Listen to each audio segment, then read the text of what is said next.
Mr. Silent Channel. Kabanata 751 hanggang 760. Kapag ang isang pagpipilian ay ginawa, hindi ito madaling baguhin, lalo na para sa mga batang babae. Lahat sila ay magkakaroon lamang ng pagkakataong pumili, at kapag sila ay pumili, sila ay determinado. Hindi na mababago.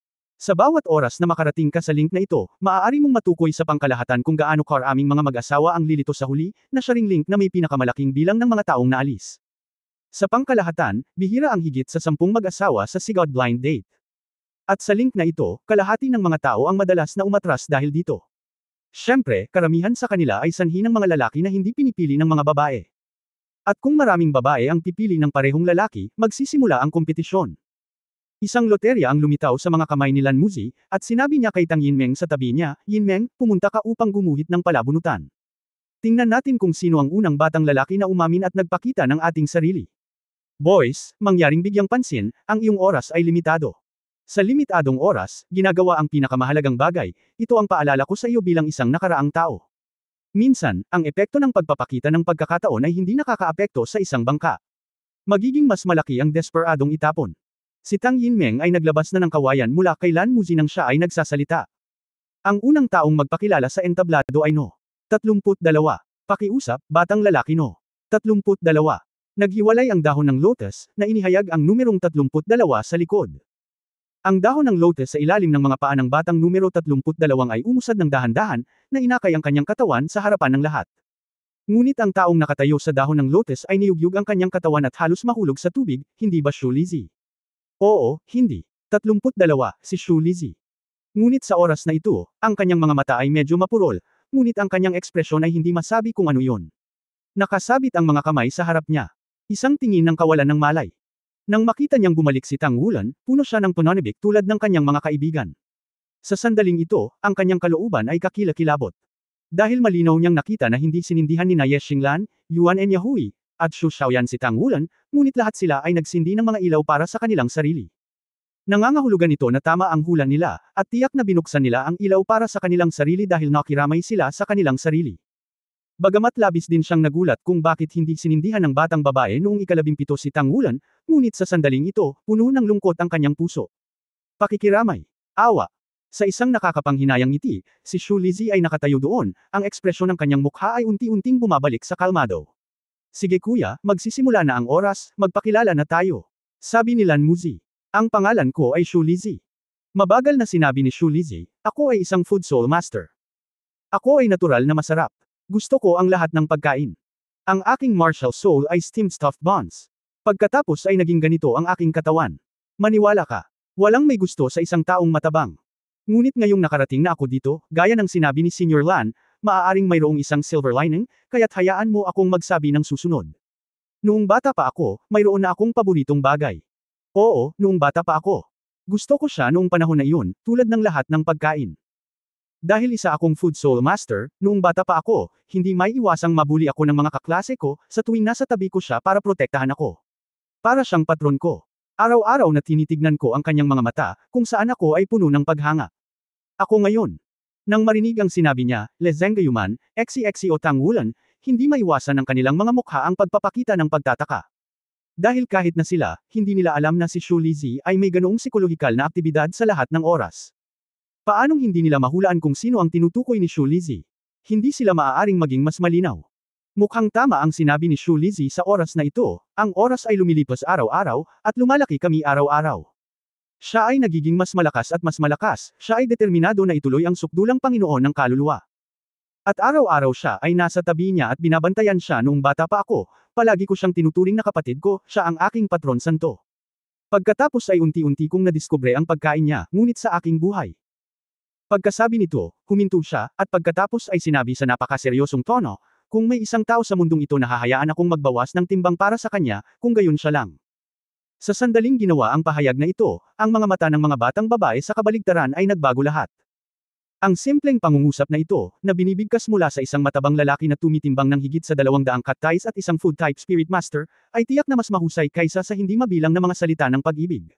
Sa puntong ito, huminto si Xu Lizhi.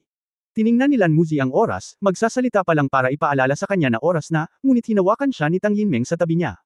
Malabo, tumulo ang luha sa mga mata ni Tang Yinmeng. Pagkaraang tumahimik si Shu Lizzie saglit, bumantong hininga siya, alam ko, hindi ako karapat-dapat para sa kanya. Alam ko ito sa simula pa lang.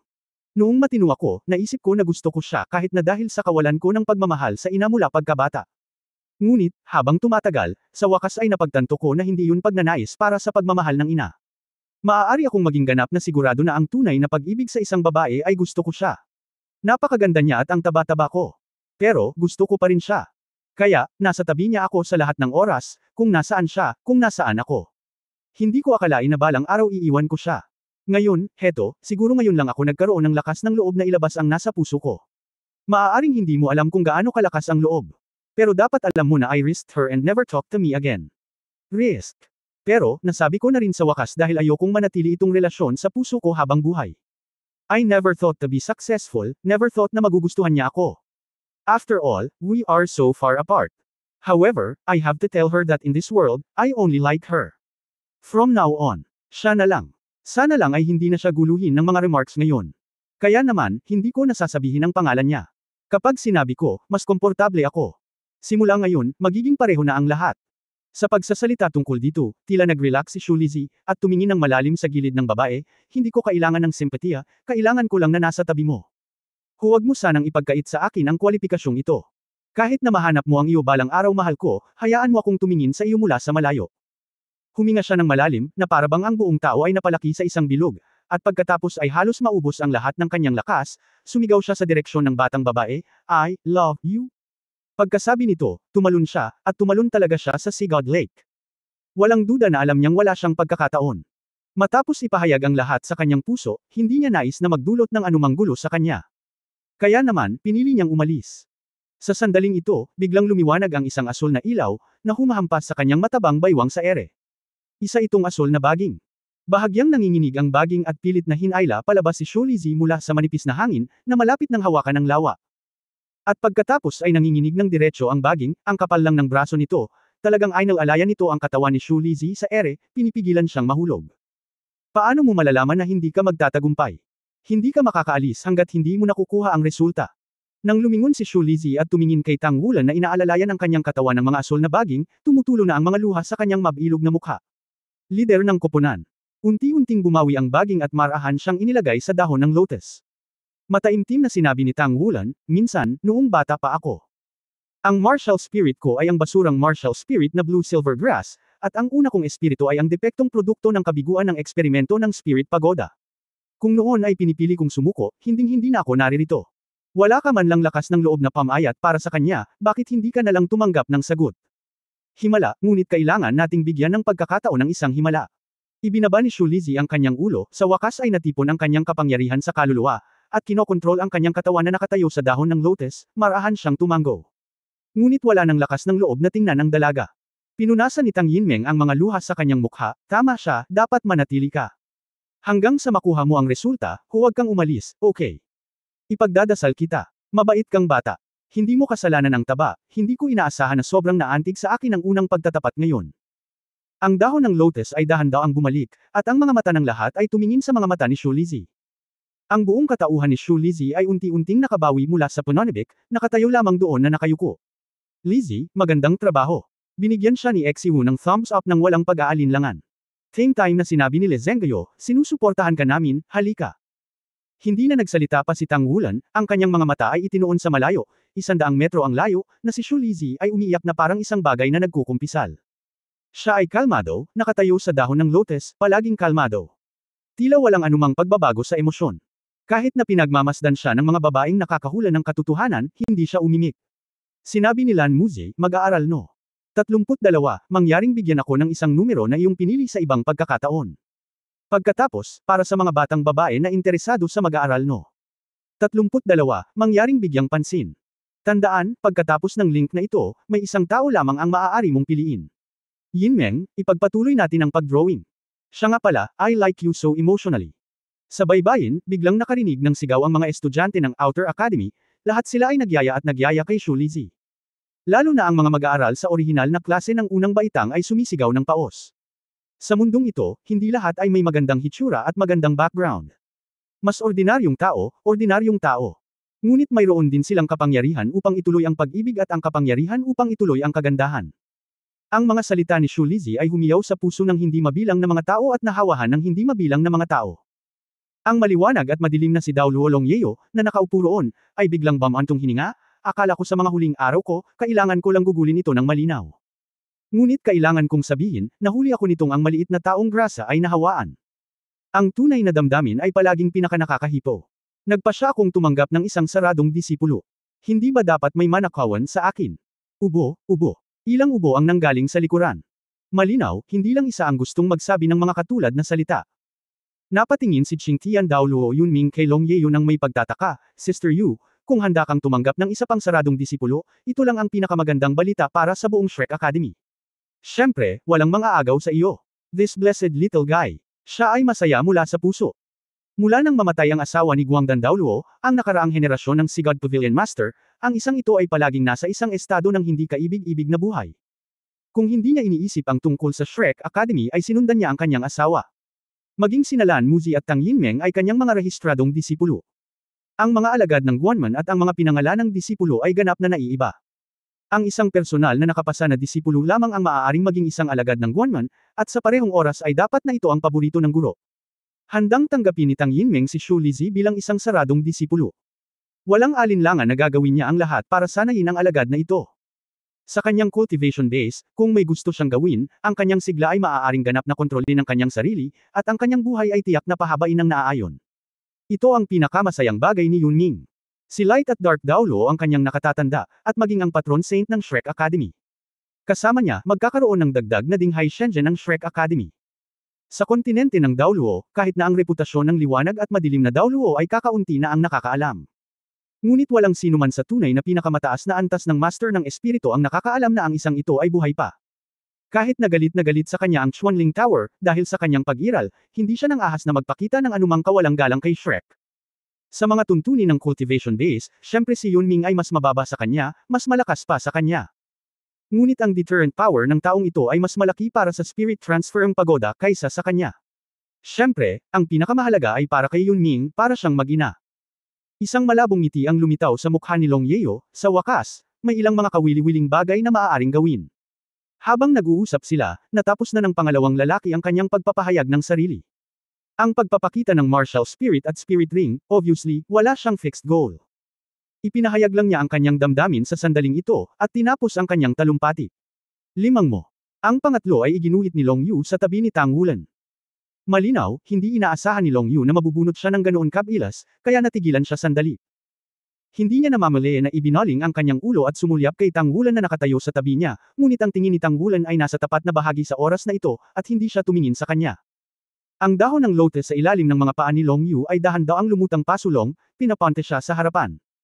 Ang kanyang tingin ay tumawid sa lawa at bumagsak kay Dai Yuner sa tapat. Huminga ng malalim si Long Yu, alam ko, medyo hindi ako sikat dito. Naiintindihan ko rin ang dahilan. Dahil hindi ako kabilang sa Shrek noong una. Mas pumunta ako dito para makipagpalitan at matuto kasama ka, umaasang makakapag-aral ako ng iba't ibang bagay dito para mapabuti ang iyong sarili. Ang Star Luo Empire ay orihinal na kabilang sa kontinente na ito. Bagamat ayaw kong aminin, kami ay talagang pinagtabuyan ng kaluluwa, gayunpaman, ang aming kaluluwa ay pareho lang. Iisa ang layunin at direksyon, iyon ay, ang paghahangad na maging matatag. Siguro hindi na dapat sabihin, pero ang gusto kong ipahiwatig ay wala akong masamang intensyon pagdating ko dito. At sa blind date meeting na ito, ikinararangal kong nandito. Napaka-interesting ng blind date meeting na ito. Ito rin ang nagbibigay daan sa akin para masabi ang nararamdaman ko. Frankly speaking, I don't know how to fall in love. I've been more practicing people, unlikes. Ang proseso ng aking paglilinang ay sinamahan ng matinding sakit mula sa simula hanggang sa wakas. Ang sakit ay nagpahirap sa akin, at kahit minsan ay hindi ko makontrol ang aking damdamin, ngunit kahit na ang isang baliw ay may gusto din ako. Kahit alam ko na may gusto siya sa iba, palagi ko siyang gusto. Hindi ko alam kung gusto ko siya dahil sa pag-ibig o kapatid. Gayunpaman, napanood ko na siya mula pa noong bata ako. Lumalaki, sa totoo lang, matagal na siya at ang pinakamadalas kong nakikita ay siya. Kaya lagi kong sinasabi sa sarili ko na tiyak na gagawin ko siyang magiging asawa ko sa hinaharap. Gayunpaman, nakatayo ako ngayon, medyo kinakabahan ako. Dahil para sa akin, marahil ang aking kalaban ay masyadong malakas. Sa lakas, hindi ako natatakot sa sinuman. I am pursuing the path of the strongest, but he is indeed not as handsome as him. But what I can guarantee is that ever I am alive, I will use everything to protect you. I was very touched by the first words of the friend. I was very touched by the first words of the friend. Kung hindi, ngunit ang aking mga braso ay ganap na matibay. Kapag sinabi niya ito, ang kanyang tingin ay palaging kay Dai Yuner. Napakatapat niyang sinabi, at siya mismo ay hindi lubos na alam kung anong klaseng emosyon ang nararamdaman niya kay Dai Yuner. Ngunit malinaw naman, kung siya ay may pag-ibig, si Dai Yuner ay walang alinlangan na ang pinakaangkop na kandidato. Mula pagkabata, lagi niyang alam na ganito ang nangyayari. Ang kwento ng pag-ibig na ito ay hindi nakakaantig, ngunit ito ay totoo, at binago din ito ang opinyon ng mga alagad sa loob ng looban ng Shrek Academy tungkol sa kanya. Obviously, ayaw niyang ma-exclude palagi dito. Umaasa rin siyang makapag-blend in dito. Sa katunayan, pagkatapos na dumating si Long Yu sa Shrek Academy, mabilis siyang naakit ng lahat dito. Palagi niyang iniisip na kahit na ang Monster Academy ay mas mababa kaysa sa Shrek Academy, hindi ito dapat masyadong naiiba.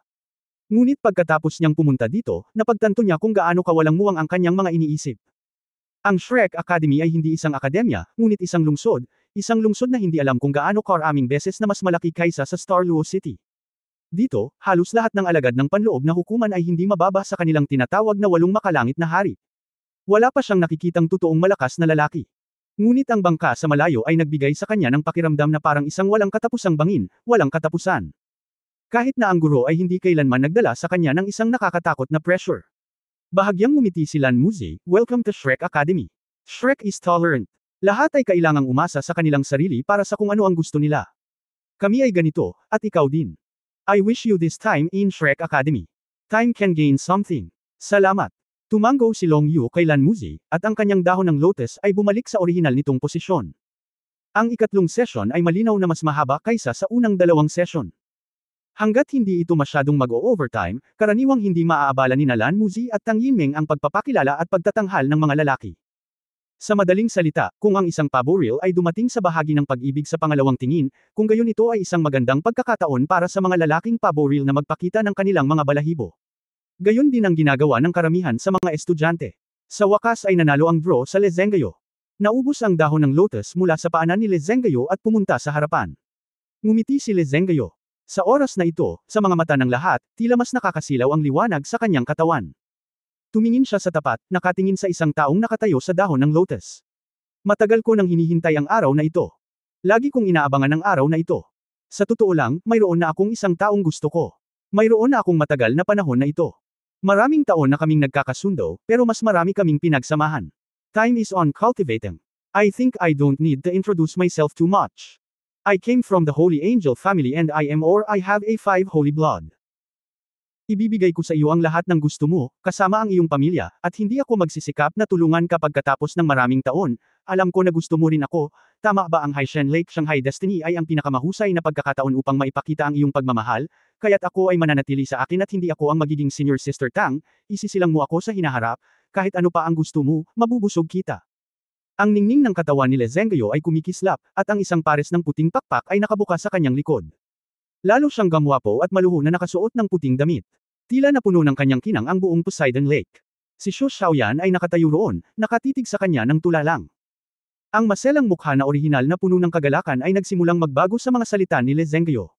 Unti-unting nawala ang saya, at medyo namutla ang magandang mukha. Bahagyang ibinaba ni Lezengyo ang kanyang mga pakpak, pinahintulutan ang kanyang sarili na lumutang sa ibabaw ng dahon ng lotus. Sa tingin ko hindi na natin kailangang sayangin ang oras ng lahat. Xiaoyan, mahal kita. Pwede na ba tayong umalis dito? Bahagyang ngumiti si Lezengyo, at sa isang sampal sa kanyang likod, ang tao ay naging isang golden streamer.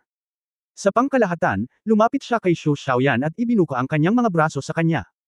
Sa baybayin, ang mga estudyante mula sa panlabas na patio, maraming mga batang babae ang lahat ay sumisigaw. Ang ilan ay umawit pa ng palayaw na, Angel Prince. Ito ay kay Lezengyo. Ipinanganak mula sa isang mayamang pamilya, siya ay mahusay at gwapo. Sa kanya, parang puro lahat ng top things na kayang abutin ng normal na tao. Bahagyang kumunat ang noo ni Lan Muzi. Malinaw, ang mga aksyon ni Lezengyo ay lumabag sa mga patakaran ng Sigad Blind Date Conference. Ngunit kung ang mag-asawa ay matagal nang nagmamahal sa mga babae, wala silang dahilan upang huminto. Xiaoyan.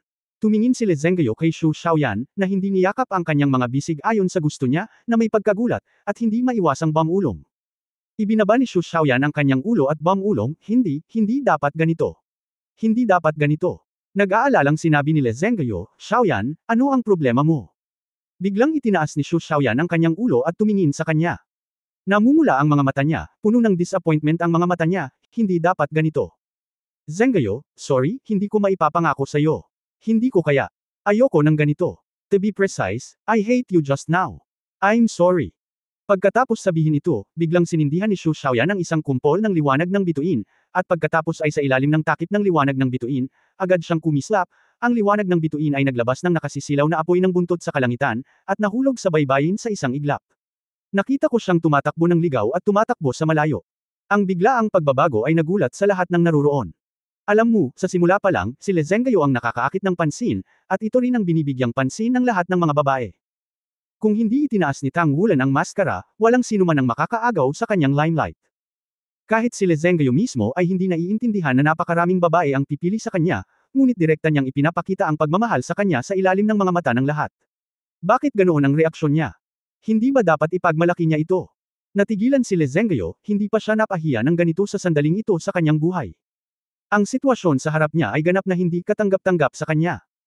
Ito ay isang perpektong emosyonal na banggaan sa kanyang isip, ngunit ang isang kapansin-pansing pagbabago ay nangyari. Nakilala rin niya si Xu Xiaoyan bago pumunta sa Si God Fate Blind Date Meeting, at sinabi sa kanya na ipapaalam niya sa lahat ang kanyang pagmamahal sa kanya sa blind date meeting na ito at ipaalam sa lahat na magkasama sila. Ngunit hindi inaasahan na sa blind date meeting na ito ay biglang bumaliktad ang lahat, at hindi lumitaw ang perpektong pagtatapos sa imahinasyon. Ang lumitaw ay ang paglisan ni Xu Xiaoyan. Isa kang tanga. Ang walang humpay na boses ni Yuanan Yahui. Biglang iritadong sinabi ni Le Zhenghao, tumahimik ka. Wala kang pakialam sa negosyo ko. Pagkatapos sabihin ito, marahas niyang ikinapak ang kanyang mga pakpak at sumugod sa dalampasigan, ngunit hindi ito ang direksyon na iniwan ni Xu Xiaoyan. Ito ay ang kabaligtaran. Ang biglaang pag-alis ni Xu Xiaoyan ay isang malaking dagok sa kanya, at hindi niya maintindihan kung ano ang kanyang nagawang mali. Inihanda ko ang lahat at naglaro sa pinakamahusay at pinakakahanga-hangang paraan. Sana lang maging prinsesa siya na nakatawag ng pansin. Para lang pakawalan siya. Pero bakit? Bakit bigla siyang tumakbo, bakit? Hindi kaya 9 love na naman siya sa iba? Lahat ng uri ng magulong pag-iisip ay naramdaman na lamang ni Le Zhenghao na sisubog na ang kanyang ulo. Pagdating niya sa pampang, siya ay sumigaw ng hibang, pagkatapos ay buong lakas niyang ikinapaypay ang kanyang mga pakpak at nawala ng walang bakas. Ang biglaang pagbabago ay naging sanhi ng pagkabigla sa mga manunood, at walang nakaunawa kung bakit ito nangyari. Ang lahat ng ito ay biglang nangyari. Biglang hindi maintindihan. Dapat daw ay magkasintahan sila. Pero bakit bigla mong ibinabaling ang mukha mo kapag nagmamahal ka? Ano nga ba ang nangyari? Sumimangot si Tang Wulan. Naiintindihan niya kung bakit aalis si Xu Xiaoyan. Tanging ang mga talagang pamilyar sa kanila ang makakaintindi. Walang duda na naintindihan din ito ni Yuanan Yahui, at saka lang nagalit si Le Zhenghao. Ngunit si Le Zhenghao mismo ay hindi maintindihan kung bakit. Mukhang pagkatapos nitong blind date meeting, hinahanap ko si Zhenghao para makausap.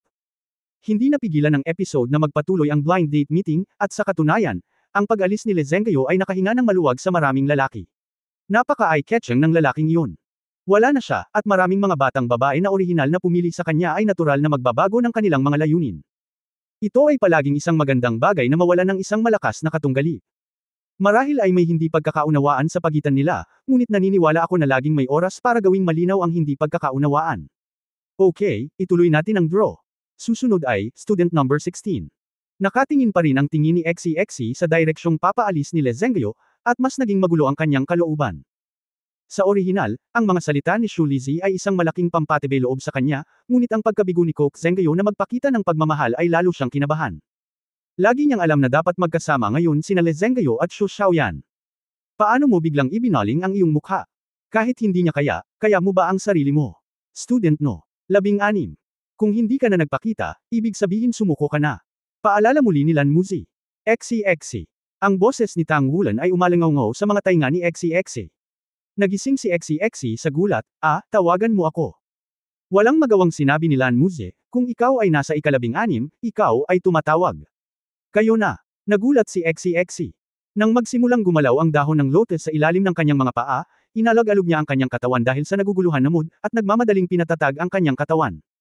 Sa sandaling ito, naramdaman na lamang niya na ang kanyang tibok ng puso ay tumataas ang bilis ng pagpintig nito ng isang geometric na multiple. Namumula ang kanyang mukha, bagamat hindi niya alam kung gaano karaming paghahanda ang ginawa niya noon, ngunit sa sandaling ito, puno pa rin siya ng pagkabalisa. Paano gawin? Paano gawin? Kung tinanggihan din niya ako, ano ang dapat kong gawin kung palitan ko ito? Pwede ka nang magsimula. Paalala ni Lan Muzi. Lumaban ka. Huminga ng malalim si XCXC, at sinubukan pang pakilyusan ang kapangyarihan ng kanyang kaluluwa para maibalik sa normal ang kanyang mukha. Desidido siyang nagtaas ng ulo at tumingin sa direksyon ng kaharap na babae. Ngunit nang makita niya ang mukha na iyon ay tila bumuhos na naman ang lakas ng loob na kanyang naipon. Ako. Sinabi ni XCXC ang dalawang salitang ito, ngunit hindi na niya ito masabi. Ito ang unang pagkakataon na nangyari ang sitwasyong ito sa ikatlong link ngayon. Bahagyang ngumiti si Tang Yinmeng, kuya sa paaralan, huwag kang kabahan. Ipinakikita lang ba na maaari kang maging mas mahirap kaysa noong kinuha mo ang huling pagsusulit? Sumilay sa mukha ni XCXC ang isang mapait na ngiti, para sa akin, siguro mas mahirap talaga sa mga sandaling ito. Katulad ni Zengyo, may gusto din ako. Kaya lang mas miserable ako sa kanya. Kasi yung taong gusto ko, natatakot ako na never akong nagkagusto sa akin. Sinabi ni Lan Muzi, Scholar, kung tama ang pagkakaalala ko, miyembro ka rin ng Shrek 7 Monsters. Ikaw ba ay Shrek 7 Monsters na napaka-emosyonal na mahina? Siyempre hindi. Umirap si XCXC, binanggit ni Lan Muzi ang 5 salitang Shrek 7 Monsters, na agad na nagpasigla sa kanyang emosyon. Hindi ako kinakabahan. Umirap si XCXC. Sa isang iglap, ang buong Sigod Lake ay naging dagat ng tawanan. Maging ang mga elder ng Sigod Pavilion sa barko ay hindi napigil ang matawa matapos marinig ang kanyang mga salita. Hindi napigilan ni XCXC na takpan ang kanyang mukha gamit ang dalawang kamay, na gustong tumalon sa Sigod Lake ng ganito. Sobrang nakakahiya. Kumalma ka, okay lang. Sabihin mo sa puso mo, kaya ni Lizzie, bakit hindi mo? Huwag mong isipin ang resulta, ang dapat mong gawin ngayon ay magsalita ng sarili mong puso. Ang boses ni Tang Wulan ay narinig sa kanyang mga tainga. Sa wakas ay kumalma ang isip ni XCXC. Pakiusap tumahimik ka. Biglang mahinang nagsalita si Tang Wulan. Biglang hindi malakas ang boses niya, ngunit bawat estudyanteng narinig niya, maging sina Lan Muzi at Tang Yin na umabot na sa ikawalong ring level. Ang mga panaginip ay nabigla. Sa isang iglap, naramdaman ng lahat ang tinig na puno ng kamahalan, at isang pares ng kalmadong mga mata ang lumitaw sa isip ng lahat. Nagulat sila. Napatingin si Long Yu kay Tang Wulan sa tabi niya nang may pagtataka. Sa kanyang cultivation base at sa kanyang martial spirit, nang binigkas ni Tang Wulan ang mga simpleng salitang iyon, naramdaman niyang handa siyang sumunod. Halos ilang paghinga lang, tahimik na lahat ng kaninang tawanan. Sa kabilang panig ng barko, ang mga mukha ng lahat ng Sigod Susuran ay nagpakita ng mga natulala na ekspresyon. Ito ay, gulat na sabi ni Matandang Kai. Nagkatinginan sina Zuo Shi at Feng Wuyo, at syempre naririnig nila ang boses ni Tang Wulan. Pero paanong ang boses niya? Ito ay hindi isang simpleng espiritual na pagsupil, tila may iba pang mga bagay na nakakabit. Ito ay kakaiba, tila may isang kapangyarihan ng underworld na umaalingaw-ngaw sa kanya sa langit at lupa. Ang pakiramdam na ito ay lubhang kakaiba. Nagulat na sabi ni Guangdan Daoluo Longyeo. Kailan lumitaw ang gayong munting lalaki sa panloob na patio, ang ika-4 na ring cultivation base lamang, ang espiritual na kapangyarihan na ito ay nasa antas man lang ng Lingyuan realm, at nakakatuwang maipahayag ang sigla ng langit at lupa sa ganitong paraan. Kinagat ni Zuo Shi ang kanyang anit at sinabi, Sister Yu, ito ang aking disipulo. Kahit gaano pa kalaki ang pagkakaiba sa seniority, hinayaan lang ni Longyeo na maging karapat-dapat sila kay Sister Yu. Nagmamadali ding sinabi ni Feng Wuyo, ito ang aking apprentice, na natutong mag-forge mula sa akin. Natakot si Shuang Shenglong na ang liwanag at madilim na Daoluo ay biglang dumating at sasabihin na ang saradong disipulo ay sisingilan pa ng isa, pagkatapos ay talagang gusto nilang umiyak ng walang luha. Sinulyapan sila ni Longyeo, paanong hindi mo makikita ang kanilang maingat na pag-iisip? Tumanggo lang siya at walang sinabi. Sa ibabaw ng lawa, dahan-daang ibinaba ni XCXC ang mga kamay na tinakpan niya ang kanyang mukha, at sinabing may mapait na ngiti, pasensya na, nawala ako sa isip ko. Karaniwang hindi ako ganito, o kung talagang nagmamalasakit ako dito, nalilito ako. It was so accidental to know you. First time I saw your true face, muntik na akong mabugbog hanggang mamatay. At saka paminsan-minsan lang. Pero, siguro dahil dito, iniwan mo ako sa puso ko. I was very impressed. You are very strong, your strength is much stronger than me. You have laughed at me, dismissed me. That time, when I was turned out that I was that time, when I was found that time, I was that time, when I was that felt that time, when I was realized that I was that time, when I was realized that I was that was related that I was that time, when I was felt that time, when I was realized that time, kapag nalaman ko yun, naramdaman ko na lang yun. Sa puso ko. Tuwing weekdays, matare ka at hindi mapagpanggap sa akin, pero sa tuwing kailangan mo ng tulong o makakaranas ng kahirapan. Lagi kang kikilos ng walang pag-aalinlangan. Isa kang babae na malamig sa labas at mainit sa loob. Sa talento, sa lakas, lagi akong mas mababa sa iyo. Minsan mong sinabi na kung isang araw ay hihijitan ka ng lakas ko, ako ay magiging kwalipikado. Tamad ako noon, pero simula noon, nagsusumikap na ako.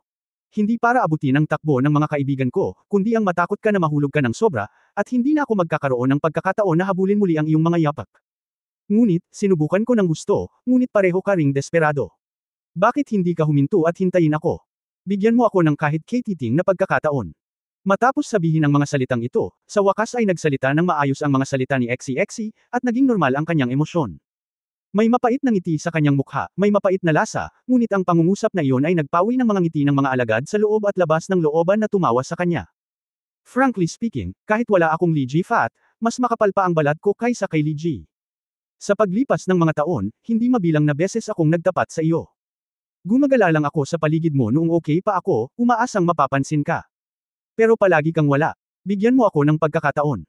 Okay, naiintindihan ko, alam ko, hindi ako karapat-dapat, hinding-hindi ko malalampasan ang lahat ng gusto ko. Tell you is that I really work hard kahit pagod akong sa muka ng dugo, hindi ako titigil araw-araw. Bago ako tumuntong sa Shanghai Shinho Lake, mayroon pa rin akong napakalakas na pag-asa sa aking puso. Iniisip ko na sa kapaligiran ngayon, sa harap ng napakaraming tao, dapat palagi akong magkaroon ng mas maraming pagkakataon sa pagpupulong ng blind date ng kolehiyo. Marami pa. Ngunit ngayon ay kalmado na ako. Pagkasabi nito ay tuluyan na niyang inangat ang ulo niya at tumingin sa dalaga sa malayo. I'm sorry, Wanan. I have caused you trouble these years. But I must tell you that although I am usually a teaser, I treat you. Sincerely, my feelings for you is not mixed with any water. I have been chasing you for so many years. I am not the same as Lizzie, I'm not as like with we are together. Together, otherwise, I would prefer to go away. Hindi na masyadong masakit ang puso ko, kaya ngayon, kung ayaw mo pa, itakwil na kita ulit sa hinaharap. Yuan Yun Yahui. Hindi alam ng lahat na gusto ni XCXC si Yuanan Yahui. Nang makita siyang yumuko ng bahagya sa direksyon ni Yuanan Yahui, na may mapait at malungkot na tingin sa kanyang mukha, natahimik ang buong audience. Tahimik na pinagmamasdan siya ni Yuanan Yahui na bumalik sa kanyang orihinal na posisyon, ang kanyang mga labi ay nakadikit ng mahigpit, ang kanyang mga kamay sa likod ng kanyang likod. At least sa itsura niya, hindi niya masabi ang nararamdaman niya sa mga oras na ito. Pero, ganoon ba talaga siya kalmado? Bumantong hininga si Lan Muzi at binigyan si XCXC ng thumbs up, ang magiliw na pag-amin ay ang pinaka-nakakaantig. Kung naiintindihan ito ni Zenggayo ngayon lang, baka hindi niya. Sige, ituloy natin. Sa susunod. Boy 38, mangyaring magsimula. Si Lan Muzi ay gumuhit ng bagong numero. At noong ika-38, ito ay ang kakilala ni Tang Wulan, kaklase, at kilala bilang pagkakulong, si Luo Guixing. Lumutang sa harapan ng dahon ng lotus ni Luo Guixing, na may magiliw na ngiti sa kanyang mukha, nalaman kong mas marami ang nagtapat kaysa nagpakita ng kanilang lakas ngayon. Oo. Alam na alam ito ng lahat, at karamihan sa kanila ay gusto ito. Kung gayon, hindi gaanong ako. Gusto ko ring magtapat. Isa pang aamin. Ang tingin ni Luo Guixing ay lumutang sa kabilang panig, at pagkatapos ng ilang sandali ng indulhensya, sinabi niya, una sa lahat, bago tanungin ang aking matalik na kaibigan na si Shu Yucheng, mula sa punto ng pagguhit ng palabunutan, mas swerte ako kaysa sa iyo. Palagi naming gusto siya sa loob ng maraming taon. Napagkukumpere namin ang parehong hayag at palihim, ngunit hindi ito nakaapekto sa aming magkakapatid. Gayunpaman, ang ilang mga bagay ay maaaring pahintulutan, at ang ilang mga bagay ay hindi maaaring payagan. Dahil ang Diyos ng swerte ay pinaburan ako, pasensya na, mahal kong kapatid, sasamantalahin ko ang pagkakataon. Ang pananalitang ito ay agad na pumukaw sa interes ng lahat, dalawang lalaki at isang babae. Dalawang lalaki ang may gusto sa iisang babae. At mabubuting kaibigan pa rin. Halos hindi na mamali ni Tang Wulan ang kanyang tingin kay Wu Saiduo sa kabilang panig. Batay sa kanyang pag-unawa sa karakter ni Luo Guixing, kung magkasabay na gusto ni na Luo Guixing at Shu Yucheng ang isang tao, posible lang na si Wu Saiduo iyon. Oo naman, bahagyang sumimangot si Wu Saiduo sa kabilang panig. Matagal na kitang gusto. Nagsimula ito nang matalo tayo kay Wulan at sa iba pa. Noong panahong iyon, lahat ay bata pa, at malabo ang pakiramdam. Ngunit pagkatapos, nalaman ko ang kahulugan ng salitang crush. Noong bata pa ako, I was always the best in our place. After I entered the young talent list, I felt that I was the best. It was not until I came here na nalaman ko kung ano ang young talent list. Shit. The blows made me work harder and move forward. In this process, you are always by my side. Sobrang swerte ko sa unang klase. Napakaraming makapangyarihang kaklase. Ikaw ang nagbibigay inspirasyon sa akin para lumago. Mas maswerte pa ako na nakilala kita. Ngayong taon, malalaki na tayong lahat. Sa Sigod Fate dating conference na ito, I never want to suppress our feelings anymore. No matter how busy we are, let us talk about a vigorous relationship, please. Ang pagpapakita ng pag-ibig ni Luo Guixing ay kahanga-hanga, nang walang kaunting pangyayari, at wala ng taos-pusong pagmamahal, sadyang diretsyong ipinapahayag ang kanyang panloob na kaisipan. Ngunit nakakunot pa rin ang noo ni Wu Siduo, nakatingin sa kanya, bigla niyang sinabi ng malakas, "I'm sorry." Ayon sa mga patakaran, sa link na ito, ang mga batang babae ay talagang hindi pinapayagang magsalita. Ito ang link para ipakita ng mga lalaki ang kanilang sarili. Ngunit nagsalita pa rin si Wu Siduo, tulad ni Xu Xiaoyan dati. Ngunit hindi tulad ni Xu Xiaoyan, lalo siyang nag-atubiling ipagpaliban si Luo Guixing. Si Luo Guixing ay talagang mahusay. Ang 18 taong gulang na Wuhuan Fighting Armor Master ay mahusay sa lahat ng dako. Kahit sa Shrek Academy, hindi niya gustong maimpluwensyahan ang pagpili ng mapapangasawa ni Luo Guixing dahil sa kanyang sarili. Napatulala si Luo Guixing, halatang hindi niya inaasahan na tatanggi si Wu Siduo ng ganoon kadirekta. He shook his head helplessly, "Salamat sa pagsasabi sa akin ng sagot ng diretsyo. Kung ganoon, I wish you all my best." Isang bakas ng pait ang lumitaw sa kanyang mukha, sa sumunod na sandali, ang dahon ng lotus sa ilalim ng kanyang mga paa ay tahimik na lumubog, dala ang kanyang katawan. Nabigo si Luo Guixing. Hindi mapigilan ni Tang Wulan na magulat. Karaniwan, sa kanilang koponan, bukod kay Wu Siduo, dapat si Luo Guixing ang pinakamahusay. Lalo na sa mga tuntunin ng koman, nalampasan pa ni Luo Guixing si Wu Siduo. Ngunit hindi niya inaasahan na ang kanyang pagpapakita ng pagmamahal ay tuwirang mabibigo. Hindi man lang nagdalawang isip si Wu Siduo, halatang ito ang pinakamaliit na pagkakataon at ayaw siyang ibigay. Pagkatapos lamang ng 3 tao, turn na ni Xu Yucheng. Ang kanyang dahon ng lotus ay lumutang sa harapan, at lahat ay nakatingin sa kanya, gustong makita kung paano niya ipinahayag ang kanyang pagmamahal. Sa hindi inaasahang pagkakataon, tumingin si Xu Yucheng kay Wu Siduo sa di kalayuan at 2 salita lang ang sinabi niya, "Paano ako?"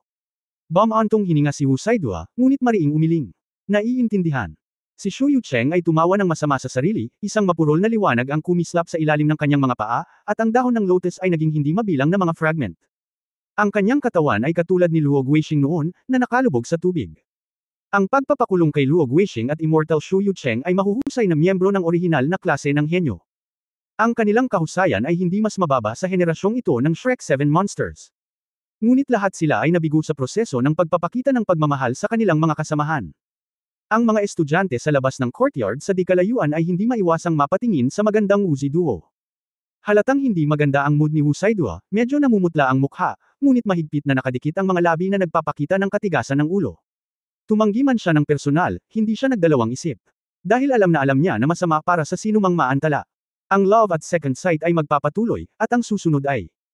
Huminto si Tang Yinmeng, at pagkatapos ay nahulog ang tingin niya kay Tang Wulan, hindi. 51. Please. Sa pagliliyab ng dahon ng lotus sa ilalim ng kanyang mga paa, bumilis din ang tibok ng puso ni Tang Wulan. 3 taon, mahigit 3 taon, mahigit 1,000 araw at gabi, sa wakas ay muling nagkita. Lumaki na siya, at lumaki na rin ako. Sa wakas hindi na kami bata, lumaki na kami. Mahigit 1,000 araw at gabi, sa bawat abala at nakakainip na araw, nakita ko na ang puso ko ng malinaw, higit sa 1,000 araw at gabi, sa iyong puso, naalala mo ako. Hindi mo ako sinindihan ng ilaw, dahil ba nakalimutan mo na ako? Pero kahit ganoon, hindi ako susuko, never akong susuko. Sa tapat, isang pares ng kahangahangang mga mata ang nakatitig sa kanya, nakatingin sa pinakagwapong binata sa audience. Ang titig ng no. 18 ay nanunood, at ang no. 17 ay itinataas din ang kanyang ulo nang hindi nalalaman. Si Dai Yuner ay nasa sabik at tila gustong magmadaling lumabas sa dahon ng lotus anumang oras, at sina Yuan Enyahui, Ye Xinglan, at lahat sila ay nakatingin sa kanya. Inaabangan ng lahat ang kanyang sasabihin. For some reasons, 3 taon na akong wala. Mahigit 1,000 araw at gabi, namimiss ko ang kolehiyo sa lahat ng oras. Dahil simula nang biglang umalis ang mga magulang ko, ito na ang tahanan ko. Ngayong araw ay bumalik ako, sa tamang oras. Makibalita sa Shanghai Shenyuan Blind Date Meeting.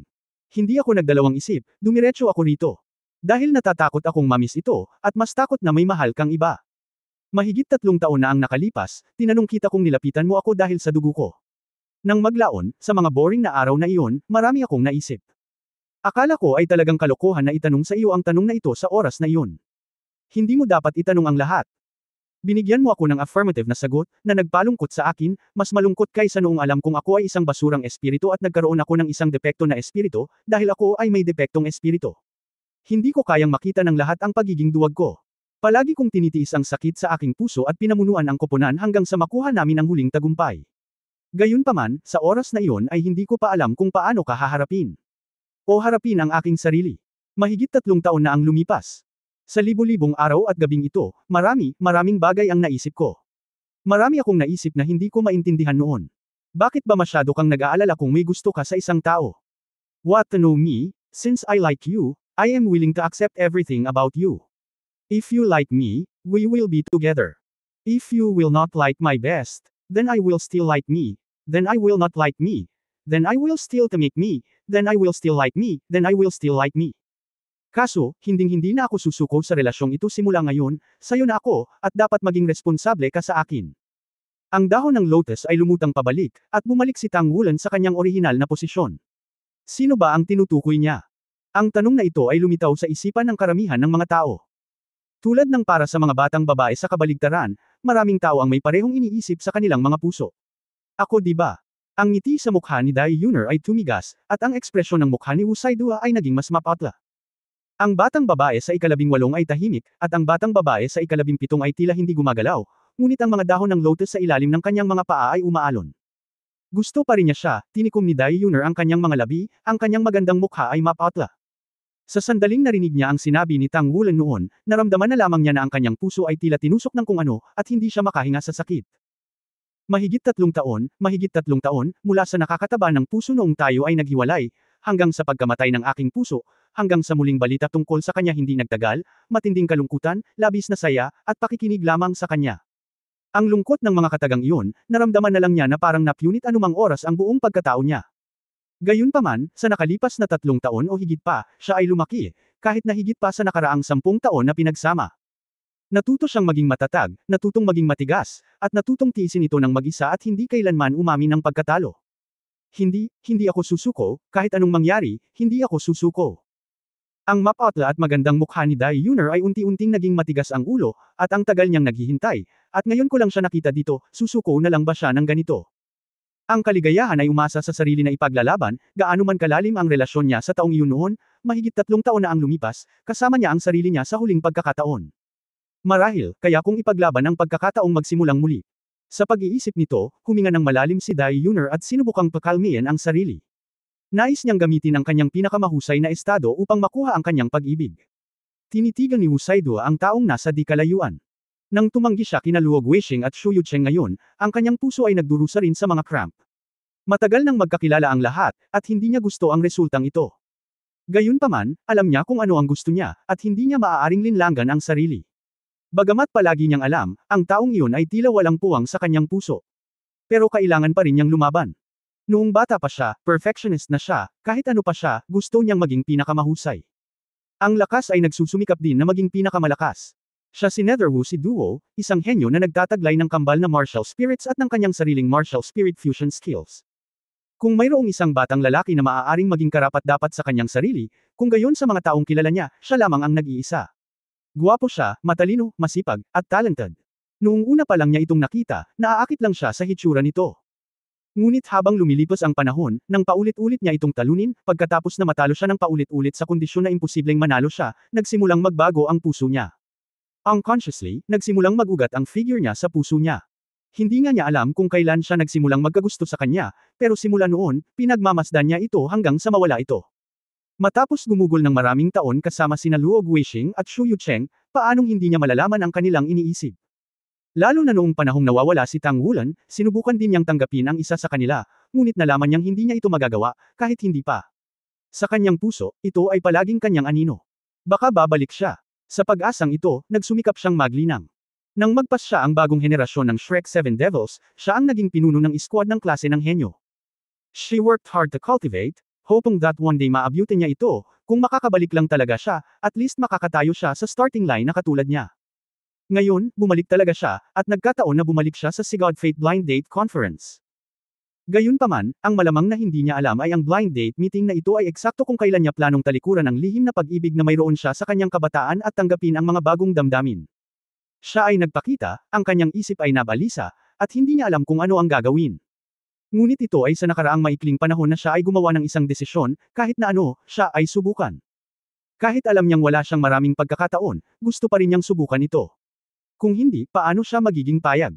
Siya ay palaging isang mapagpasyang karakter, at hindi siya madaling susuko kapag siya ay nagpasya. Bagamat alam niyang pagkatapos niyang gawin ito, maaaring namimiss niya ang pinakamahalagang tao sa kanyang buhay, ngunit wala pa rin siyang pag-aalinlangan. Kahit na ang mga gamo-gamo ay nakikipaglaban sa apoy, kailangan niyang subukan, kung hindi, magkakaroon siya ng ganoong buhol sa kanyang buhay. Nagpatuloy ang love at second sight, at ang bawat batang nanatili ay nagpakita ng kanyang sarili at nagpahayag ng kanyang damdamin. Sa lalong madaling panahon, ang ikatlong bahagi ng episode na ito ay sa wakas ay tapos na. Pagkatapos ng lahat, ang mga nakaraang problema ay hindi lumitaw. Nagkatinginan sina Lan Muzi at Tang Yinmeng, at sinabi ni Tang Yinmeng, sa oras na ito, ang blind date meeting ay nasa kalagitnaan ng Haishan Lake Shanghai Shenyuan. Ngunit ang dapat kong sabihin ay ang tunay na climax ay mula lamang sa sandali ng laban. Magsimula. Lahat ng mga lalaki, maaari kayong manalangin. Ang susunod na ikaapat na link ang magdedetermina kung may pagkakataon kayong maging maganda. Tumango si Lan Muzi. Oo, ang magsisimula na ay ang pinakakapanabik na sandali sa nakaraang Sigod Fate Blindness Meetings, ang pang-apat na link, Free Lives Fate. Ang huling resulta, kahit 100 man lang ang magdedesisyon sa link na ito. 70%. Kaya naman, gusto kong ipaalala sa inyo ang mga Sigod Fairies na dapat mong piliin ng mabuti, dahil kapag pinili mo ito, hindi mo na iyon mababago ng malinaw at hindi mo na mababago ang iyong puso. Hinaharap. Ang mga babae ay may iba't ibang ekspresyon, ngunit ang kanilang mga mata ay naging nakatuon. Tumingin si Lan Muzi sa mga batang babae no. 17 at no. 18 na hindi nagtanggal ng kanilang mga sombrero, at sinabi sa isang malalim na boses, sa ngayon, 2 na lang ang mga sombrero ang nandoon. Kaya ngayon, ang unang bagay na kailangan mong piliin ay kung tatanggalin mo ang iyong mga mukha. Kung hindi mo ito tatanggalin sa oras na ito, kung gayon ay hindi ka magkakaroon ng pagkakataong tanggalin ang iyong belo ng sombrero muli. At sa makatuwid, mangyaring pumili muli ng iyong napakahusay na belo. Sa ikaapat na link na ito, pagkatapos alisin ang belo, maaari mong bigyang prioridad ang ikaapat na link, 3 buhay na tadhana ngayon ay bibigyan kita ng 1 minuto upang pag-isipan ito. Ako na ang pipili. Isang malutong at malambing na boses ang umalingaw sa ibabaw ng Poseidon Lake. Ang babaeng nasa ika-18 ang nagsalita. Sa sandaling itinaas niya ang kanyang kamay, tinanggal niya ang tabing ng sombrero sa kanyang ulo, na nagpakita ng isang nakamamanghang mukha. Ang mahabang pilak na buhok ay nakakalat, ang isang pares ng amethyst na mata ay parang amethyst, silver-haired purple na mga mata, maging ang liwanag ng mga bituin at buwan ay hindi napigil ang mawala ang kanyang kulay nang ipakita niya ang kanyang orihinal na anyo. Sa ibabaw ng Poseidon Lake, ang lahat ng halos ay tila ang kanyang foil sa sandaling ito. Lahat ng mata ay napunta sa kanya agad. Diyosa ng Dragon Spear. Hindi ko alam kung sino ang unang bumulalas, at sa isang iglap, may bomb ulash na sa dalampasigan. Maging ang mga lalaking estudyante sa inner courtyard sa ibabaw ng Poseidon Lake ay naging sabik sa isang iglap. Bagamat ito ay kumalat na noon, sinasabing ang Dragon Spear Goddess ay lalahok sa Sigod Fate dating conference ngayon. Pero sabi-sabi lang yun kung tutuusin. Sa sandaling ito, nakita ko talaga ang Dragon Spear Goddess sa ibabaw ng Sigod Lake. Ang unang pakiramdam ng lahat ay ang unang kagandahan ni Shrek ay nararapat sa kanyang pangalan. Maganda na sina Wu Si Duo, Ye Xinglan, Yuan and Yahui, pero mas mababa pa rin sila sa kanya. Ang kagandahan ng Dragon Spear Goddess ay hindi lamang ang hitsura mismo, kundi pati na rin ang pagsasanib ng ugali at hitsura, pati na rin ang maamong mga mata. Kung kailangan mong ilarawan ito, kung gayon ang salitang perpekto lamang ang pinakaangkop. Bahagyang natulala ang mga mata ni Tang Wulan. Ang ganda talaga ng Nar ngayon. Sa backdrop ng Sigod Lake at sa mga nakapaligid na ilaw, kamukha niya talaga ang Diyosa na si Lingbo, nakatayo doon na maganda, na may matamis na ngiti sa kanyang mukha. Paulit-ulit pa niyang nilalabas ang dila niya ng mapaglaro. 100 metro ang layo ng mga ordinaryong tao, at mahirap makita ng malinaw ang ekspresyon ng kausap, ngunit paanong hindi ito nakikita ni Tang Wulan? Parehong natulala sina Lan Muzi at Tang Yinmeng. Hindi napigil ang sabihin ni Lan Muzi, Senior Sister Nar, akala ko ay chismis lang na pupunta ka sa blind date meeting. Hindi ko inaasahan na darating ka talaga. Magbabayad ka pa ba? Hindi ako 18 taong gulang. Ngumiti si Nar, ayon sa mga regulasyon ng Daoluodolo, ako ay nasa hustong gulang na sa edad na 16. Bakit hindi ako makakapunta? Mayroon akong espesyal na pahintulot mula sa guro. Ngumiti si Tang Yinmeng at nagsabi, Bueno, Nar, pumunta ka rito, ngunit gusto mong hayaang lumiwanag ng maliwanag ang kasalukuyang Sigod Fate Blind Date Conference. Ngunit, gusto mo ba talagang pumili ng paborito? Kailangan mong maging maingat. Oh! Nang makita ni Tang Wulan na walang pag-aalinlangan na tumanggo si Nar, nagulat siya, at pagkatapos ay tumingin sa paligid na may sama ng loob. Sino ito? Sino ang makakapagpaibig sa kanya kay Nar? Iyon ang kanyang pinakamamahal na kapatid. Naging mabangis ang kanyang mga mata at tumingin sa paligid. Ngunit sa sandaling ito, walang sino man ang nagmamalasakit sa kanyang mga mata. Maging ang Dragon King na si Longyo ay lubos na naakit ng nagniningning na Nar sa oras na ito. Halos lahat ng lalaking estudyante ay nakatutok sa kanya. Ang magandang nakatayo roon ni Nier ay walang alinlangan na nalalampasan ang iba pang mga batang babae sa loob ng courtyard. Bakas na sa mga magagandang mukha ng ilang babae ang inis. Sa kanya, medyo iba ang blind date meeting ngayon. Bahagyang gumalaw si Lan Muzi sa kanyang puso at sinabi, para sa kapakanan ng pagiging patas sa ibang mga babae, dahil may paborito na ang batang babae sa paaralang Nair, dapat piliin mo muna ang iyong paborito sa ika-4 na link. Gusto nating lahat na malaman kung sino ang maswerte na makita ng ating Dragon Spear Goddess. Sa sandaling lumabas ang mga salitang ito, ang mga batang babae ay agad na gum-on, ngunit ang kapaligiran sa panig ng mga lalaki ay agad na naging tense. Halos 70% ng mga lalaki ay agad na naituwid ang kanilang mga dibdib. Kung sila ay mapipili ng Dragon Spear Goddess, ito lang ang pinakadakilang pagpapala sa buhay. Natural lang na nakahinga ng maluwag ang mga babae dahil pagkatapos niyang piliin ang target, sumuko man lang ang mga lalaki. Ang epekto sa kanila ay mababawasan din. Tumango si Nair, okay. Mauna na ako. Si Lan Muzi ay gumawa ng pakiusap, okay, kung gayon, mangyaring anyayahan ang mag-aaral na si Nair sa ika-18 na pumunta sa taong gusto mo. Hindi ko alam kung nararamdaman ng ating mga anak na bumibilis ang tibok ng kanilang puso. Bahagyang ngumiti si Nair, at hindi nakita kung paano siya kumilos, ang kanyang katawan ay kumikislap ng pilak na liwanag, at ang dahon ng lotus sa ilalim ng kanyang mga paa ay lumutang palabas. Gumuhit siya ng linya ng tubig sa tubig at dumiretso sa tapat ng kampo ng mga lalaki. Malinaw na naririnig ni Tang Wulan, nagmamadali ang paghinga sa paligid niya, at nagkaroon ng matinding tibok ng puso. Walang alinlangan na ang mga lalaki ay nasa estado ng matinding pananabik sa mga oras na ito. Ang dahon ng lotus ay lumalayo, palapit ng palapit, ang magandang mukha ni Nair ay laging may malabong ngiti, habang papalapit ka, mas mararamdaman mo ang pagkabigla ng kanyang nakamamanghang kagandahan, kahit na ang mga batang ito sa loob ng courtyard ay lubos na determinado, sa oras na ito ay hindi maiwasang masilaw isa-isa. Bakit mo gustong magkaroon ng asawang ganito? Piliin mo ako, piliin mo ako. Halos lahat ay sumigaw sa kanilang mga puso. Malapit, malapit. 100 metro, 80 metro, 50 metro, 30 metro. Nakalapit na ang magandang babae, at lalong bumilis ang paghinga ng lahat. Hindi napigilan ng isang batang lalaki na direktang pakawalan ang kanyang martial spirit, at ang mga bilog ng nakakasilaw na spirit ring ay bumangon mula sa ilalim ng kanyang mga paa, na nagpapakita ng kanyang sariling lakas.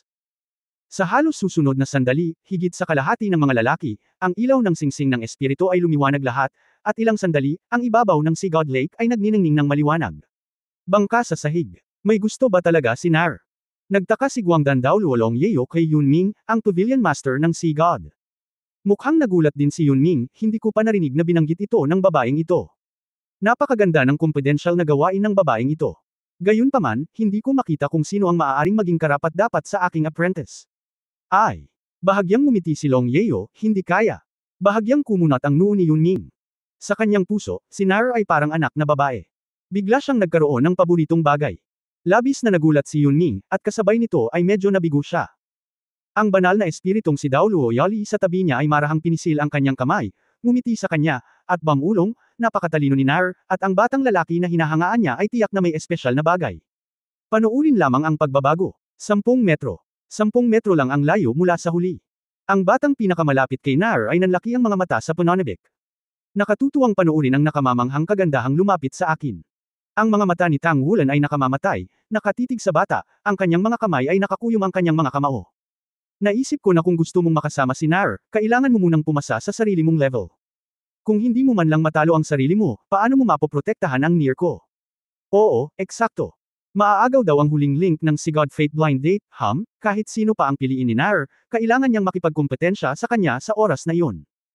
Sa sandaling ito, ang dahon ng lotus sa ilalim ng mga paa ni Nair ay biglang gumuhit ng arko sa tubig, at ang magandang arko ay tahimik na lumihis at dumiretso sa direksyon ni Tang Wulan. Hindi, upang maging tumpak, dapat itong nasa direksyon ng Long Yu. Nagulat ang katawan ni Long Yuho, at nagulat siya sa nakamamanghang mukha na palapit ng palapit. Palagi niyang binibigyang pansin ang mga bagay ng lalaki at babae. Kahit na si Dai Yuner ang napili sa kanyang puso, ito ay dahil sa kanyang puso, mayroon lamang Dai Yuner na mukha at pagkakakilanlan ang karapat-dapat sa kanyang sarili. Gayunpaman, nang makita ang babaeng ito na may mas magandang hitsura kaysa kay Yuner, at mas nakakagulat na ugali, hindi pantay ang tibok ng kanyang puso habang papalapit ito sa kanya. Bigla niyang naramdaman na ito ang tinatawag na love at first sight. Lumalabas na sa loob ng maraming taon, wala akong kasintahan, kaya hinihintay kong dumating ang sandaling ito. Habang ang puso ko ay puno ng kung ano-anong masalimuot na pag-iisip, si Nair naman ay palapit ng palapit sa kanya. Kahit malapit lang. Nanlaki ang mga mata ni Tang Wulan, hindi, Nair, hindi mo siya mapipili. Siya ay kabilang sa Star Luo Empire. Siya. Gusto ni Tang Wulan na pisilin si Long Yu hanggang mamatay ngayon. Sa pampang, nagkakagulo rin ang mga alagad sa labas ng patio, at maraming tao ang hindi napigil ang mapasigaw. Kung ang kanilang Dragon Spear Goddess sa wakas ay pipili ng exchange student mula sa Star Luo Empire bilang partner, ito ay talagang hindi katanggap-tanggap sa lahat. Bahagyang bumagal ang dahon ng lotus sa ilalim ng paa ni Nar. Sinulyapan niya si Tang Wulan, pinanood si Tang Wulan na nakakuyom ang kanyang mga kamao gamit ang dalawang kamay, tinitigan ang sarili ng nanlalaki ang mga mata, at pagkatapos ay tumingin kay Long Yu nang ang kanyang mga mata ay humihinga ng apoy. Dahil hindi niya gaanong natakpan ang kanyang mga labi, nagpakawala siya ng tawa. Bahagyang kumislap ang pilak na ilaw, at muling bumilis ang dahon ng lotus. Nang makitang 3 metro lang ang layo nito sa Long Yu, tahimik itong nadulas, nagdala muli ng maliit na arko, at lumulutang sa gilid ni Tang Wulan. Bahagyang hinawakan ng lotus leaf ang lotus leaf ni Tang Wulan, itinaas ang kanyang ulo, at palihim na inilabas ang dila sa kanya. Si Long Yu ay natigilan, ang mga lalaki ay natigilan, at si Tang Wulan mismo ay natigilan. Sa baybayin, ang orihinal na pagmamadali at pagmamadali ay tumahimik sa sandaling ito.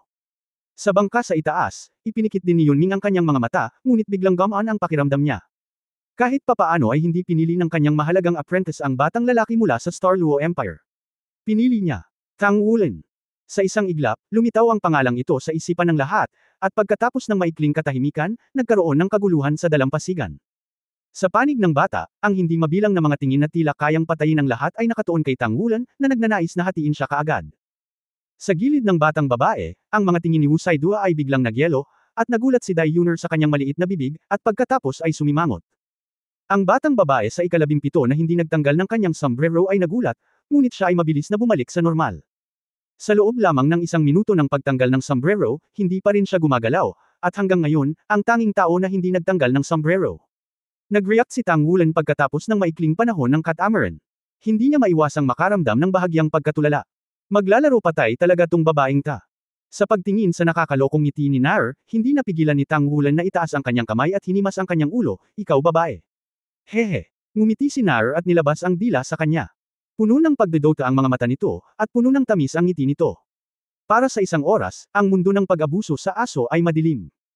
Halatang naging matindi ang liwanag ng spirit ring sa lalaking estudyante sa loob ng looban. Kung hindi dahil sa maraming matatanda sa barko sa di kalayuan, natatakot ako na hindi nila maiwasang magsagawa ng eksenang nang aagaw ng mga kamag-anak ngayon. Bamulong si Tang Wulan, sinasadya ba nitong magulo? Near pursed her red lips, bakit ko sinasadyang gulo? Hindi ko ba mapipili ang kapatid ko? O gusto mo akong pumili ng iba? Ngumuso si Tang Wulan, pagkatapos ng kumperensyang ito, lilinisin kita.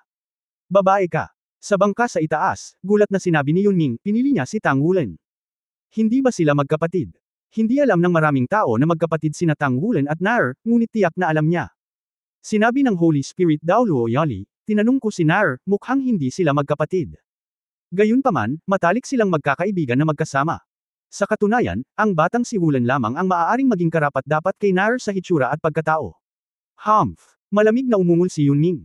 Sa pagtingin sa mga mata ni Tang Wulan, halatang masama ang tingin ng biyenan sa manugang. Napakaganda ng impresyon ni Yali kay Tang Wulan.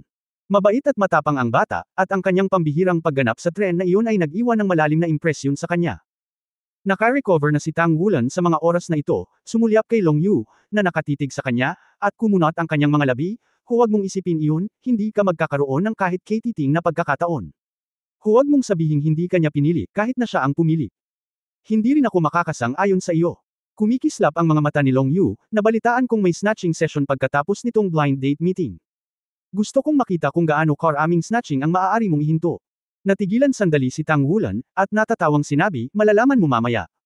Sa kanyang opinyon, narito si Nar upang makipaglaro, at sa wakas ay pinili ang sarili. Hindi rin niya ito sineryoso. Matapos makumpirma na walang ibang pinili si Nier, gumaan ang loob niya. Tumingin sa malayo, sa nag-iisang babae na hindi nagtanggal ng sombrero. Hindi man siya naghubad ng sombrero, basta't alam niya kung sino sa mga babaeng estudyante sa loob ng looban, mahulaan niya ang kanyang pagkakakilanlan. Pagkatapos ng lahat, isa siya sa 7 Shrek Monsters, o ang tunay na pinuno ng 7 Shrek Monsters ngayon. Ika-17. May kaunting cap-a-ton sa sulok ng bibig ni Tang Wulan. Nang makita ang sarili, tumanggi pa rin siyang tanggalin ang sombrero, na walang alinlangan na nagpakita ng kanyang saloobin. Medyo malabo ang mata niya. Kung ang Sigurd Blind Date Conference na ito ay hindi isang bagong simula, marahil, ito na ba ang huling wakas? Gayunpaman, hindi siya nagkakasundo. Sinabi ni Lan Muzi sa oras na ito, well, hindi ko inaasahan na si Wulan ang pinili ng kapatid na estudyante na si Nier. Napakaswerte ni Wulan. Ngumiti si Tang Yinmeng at sinabing, okay, ituloy natin ang link na ito. Susunod, gumuhit ng palabunutan upang pumili. Kasabay nito, bago pumili, maaaring tanungin ng mga babae ang batang lalaki na gusto nilang pumili ng isang tanong o kahilingan. Pagkatapos ay pumili ayon sa sagot ng batang lalaki. Kapatid sa paaralan na si Nar, nakalimutan mo ba ito ngayon lang? Ikanaway ni Nier ang kanyang kamay sa kanya at sinabing may matamis na ngiti, hindi ko ito kailangan, sa palagay ko, walang sinuman sa mundong ito ang mas nakakakilala sa kanya kaysa sa akin. Sa sandaling lumabas ang pahayag na ito, muli niyang inabuso ang aso. Ang lahat ng nag-iisang aso ay puno ng galit sa sandaling ito. Kahit na may sariling makapangyarihang aura ni Tang Wulan, hindi niya maiwasang maramdaman na parang 1,000 palaso ang tumusok sa kanyang puso sa sandaling ito. Itong babaeng ito, papatayin mo ba ang iyong kapatid? Well, pagkatapos ay magsisimula na tayo sa susunod. Well, ang una nating iguguhit ay ang kapatid sa paaralan na si Ye Xinglan. Tahimik na pinapanood ni Ye Xinglan ang lahat sa Sigod Fate Blind Date Meeting. Nang makita niyang si Tang Wulan ang pinili ni Nar, hindi niya napigil ang sumimangot. Bilang teammate ni Tang Wulan, alam din niya ang tungkol sa relasyon ni Tang Wulan at Nar.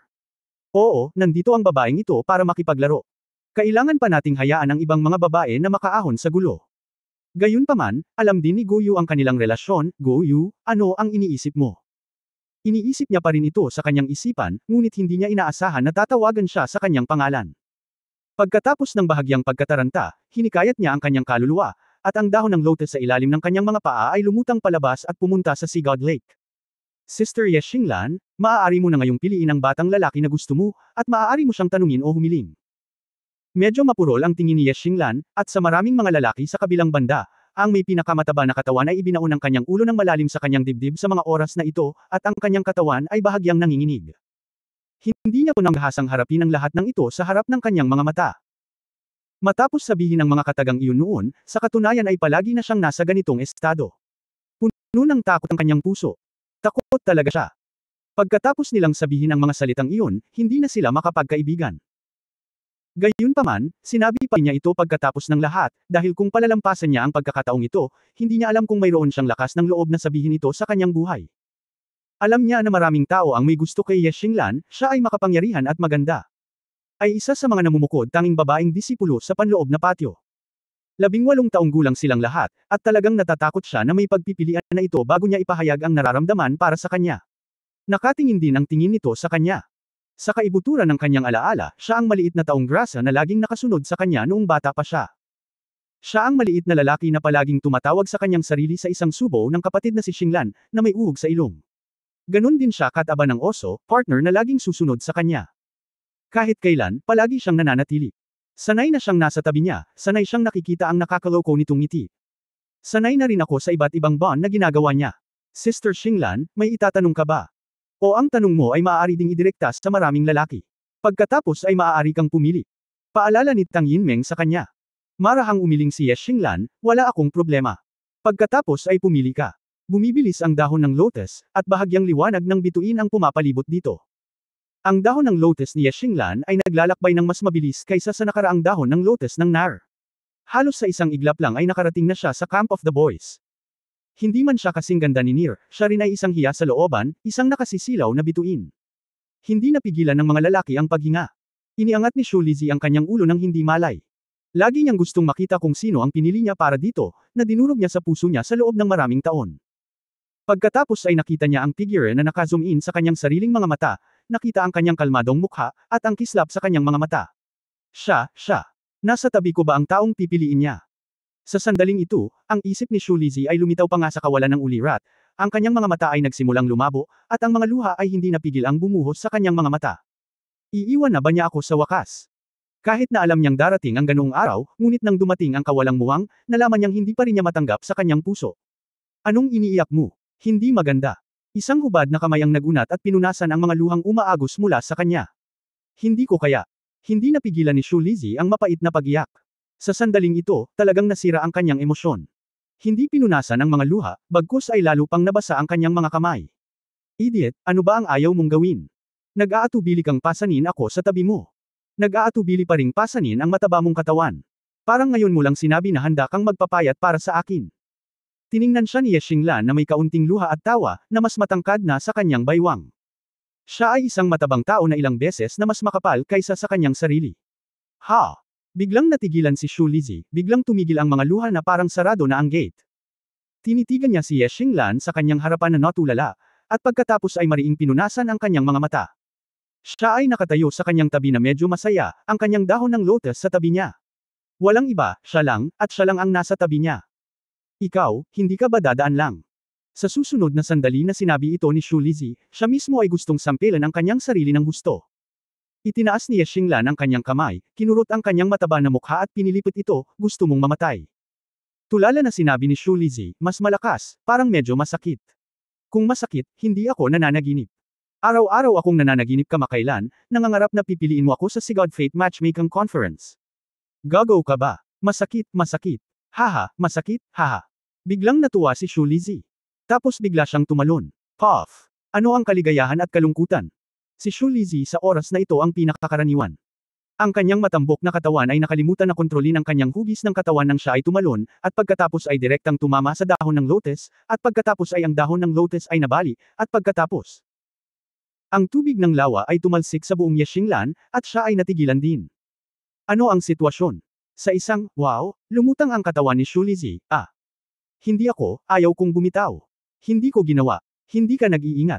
Sister Xinglan, hindi ako nag-iingat. Ako. Mangiyak-ngiyak na ang matabang lalaki, at gising na siya nang malubog siya sa malamig na lawa. Gayunpaman, ayon sa mga alituntunin ng Sigod Fate Blind Date Meeting, kapag nahulog ka sa tubig, mawawalan ka ng kwalipikasyon upang magpatuloy sa pagsali sa Blind Date Meeting. Nang makita ang kanyang nag-aalalang hitsura, sinabi ni Ye Xinglan sa galit na tono, mataba, huwag mo akong ipahiya dito. Fair na. Sa sandaling yumuko siya, hinawakan niya ang braso ni Shu Lizzy at hinampas ito ng malakas. Lumipad siya sa hangin, at pagkatapos ay naging starlight at naabutan ang kanyang katawan.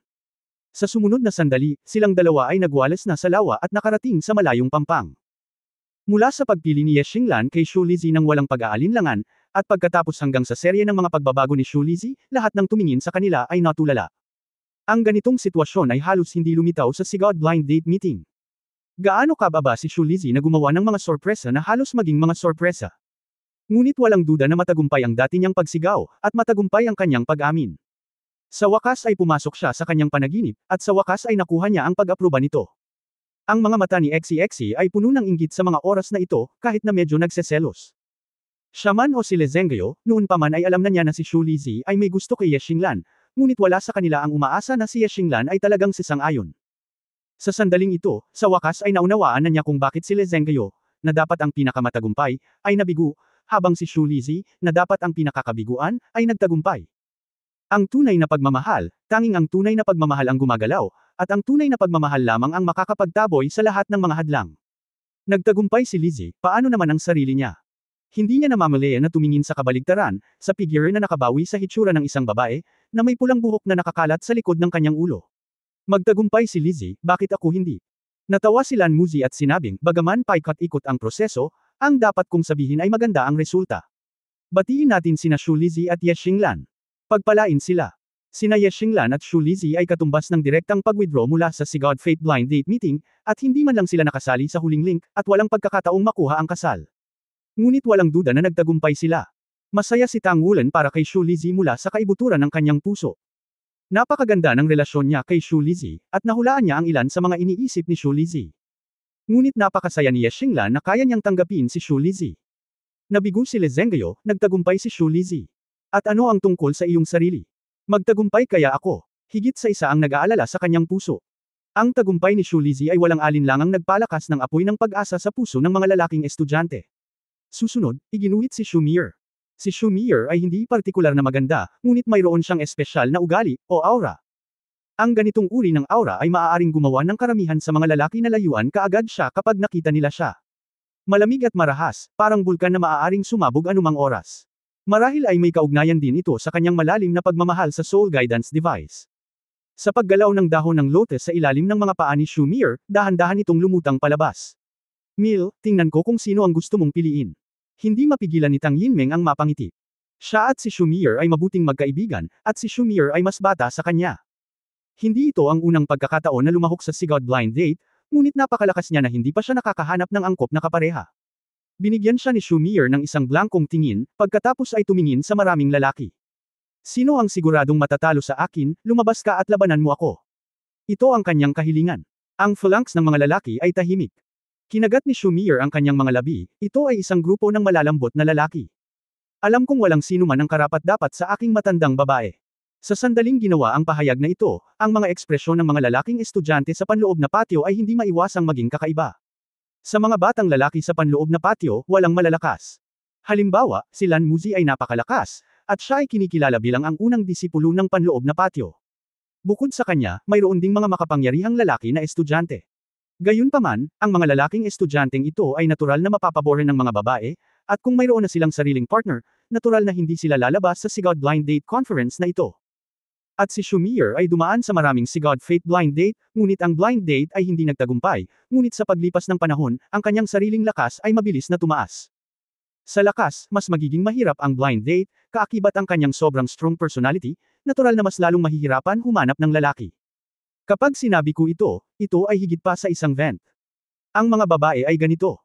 Kung hindi ka makakahanap ng angkop na kapareha sa unang dalawang pagpupulong ng pakikipag-date ng Sigod, maliban na lang kung makatagpo ka ng mga espesyal na pangyayari at magkaroon ng malaking swerte, ito ay magiging mahirap na makahanap. Ang mundo ng Soul Master ay hindi binibigyang pansin ang tamang tao, ngunit ang lakas ay hindi maaaring maging masyadong masama. Lalo na kapag ang babaeng Soul Master ay naghahanap ng kapareha, palagi siyang umaasa na ang kanyang lalaki ay mas malakas kaysa sa kanyang sarili. Ito ang dahilan kung bakit palaging sinasabi ni Yuanan Yahui na si XEXE ay mas mahusay kaysa sa kanya bago siya kwalipikadong habulin siya. Ang katotohanan ay pareho. Sa makatuwid, alam din ni Shumir na hindi siya makakahanap ng angkop, at hindi niya gusto ang sinuman, alinman dahil siya ay masyadong bata o hindi sapat na malakas. Ayaw niyang pumili ng may sira na produkto, syempre, sarili niyang isip ito. Shrek Inner Courtyard, paano magkakaroon ng anumang kababaan? Naiinis na pumulandet sa mga lalaki, lumutang pabalik ang kanyang dahon ng lotus. Sandali. Sa sandaling ito, isang mahinang boses ang tumunog, kung sino man ang nagsabing ang mga lalaki ay lahat ng malalambot na lalaki. Hindi bababasa, hindi ako. Nagulat si Shumir, at hindi niya inaasahan na may isang taong talagang may lakas ng loob na tumayo at humamon. Alam mo, sa nakaraang dalawang Sigod Blind Date meetings, pumunta siya dito sa ganitong paraan. Ang matangkad na figure ay lumutang patungo sa gitna ng Poseidon Lake habang ang mga paa nito ay nasa dahon ng lotus. Nang makita ang lalaking ito, lahat ay hindi maiwasang magmukhang kakaiba. Dahil hindi ibang tao ang lumutang, ang Dragon King na si Longyu ang pinaalis ni Shumir at nagmula sa Starluo Empire. Ano ang karakter ni Longyu? Malakas at matuwid. Ang pagiging malambot na lalaki ng isang babae ay isang bagay na hindi niya matanggap. Siya ay palaging itinuturing ang kanyang sarili ang pinakamasculine tao sa mundo. Nang makita ni Shumir na siya iyon, hindi niya napigil ang magtaas ng kilay, mga lalaki mula kay Xingluo, huwag ninyong isipin na karapat-dapat kayong hamanin ako sa pamamagitan ng pagharang sa isang pag-atake ng kanya ng kamay ngayon lang. Sa labanan, hindi ko mapigilan ang aking kamay. Buong pagmamalaking sinabi ni Longyu, paano kung matalo ka? Ngumuso ng masama si Shumir, kung matatalo ako, pipiliin kita. Kinagat ni Longyu ang kanyang mga labi, kung ako ang pipiliin mo, hindi naman kita pipiliin.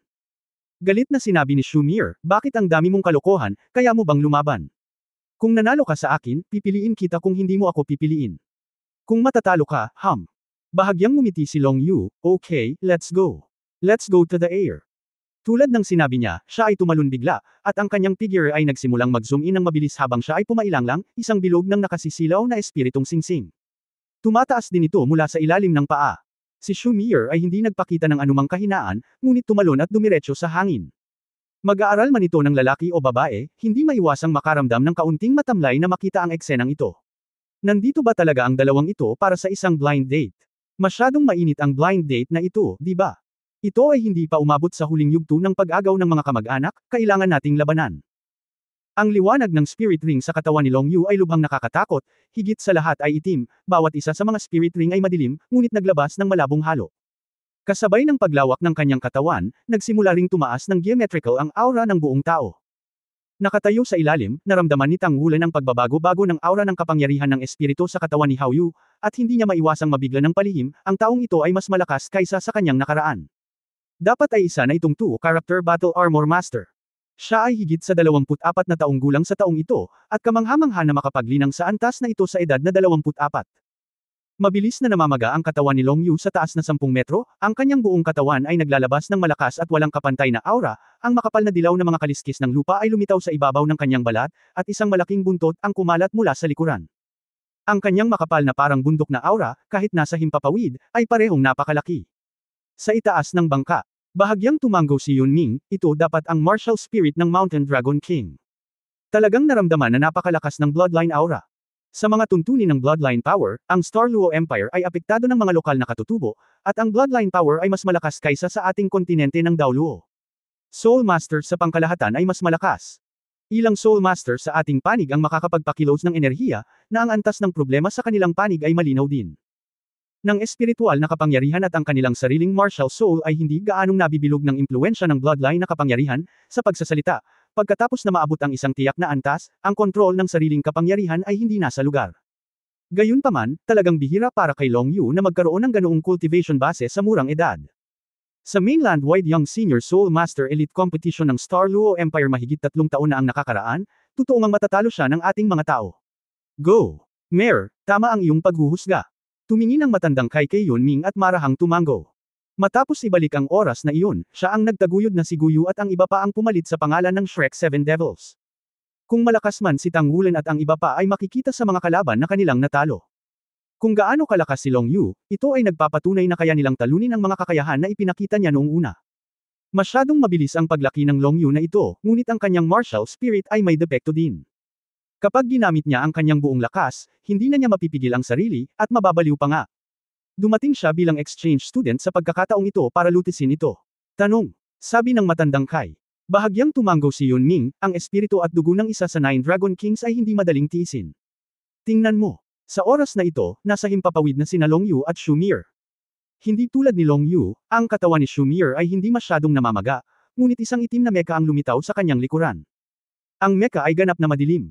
Kung hindi dahil sa mga ilaw ng Sigod Blind Date, madaling mapapansin ang pagkakaroon nito sa gabi. Nang makita ang mecha na ito, hindi mapigilan ng mga kilay ni Long Yu na tumalon. Ang bayulente ng babaeng ito. Kaya naman niya ginawang ganito ang kanyang mecha. Medyo exaggerated ang black level mecha ni Shumir. Mga 10 metro ang taas ng mecha niya. Para sa black level na mecha, ito ay isang napakalaking sukat.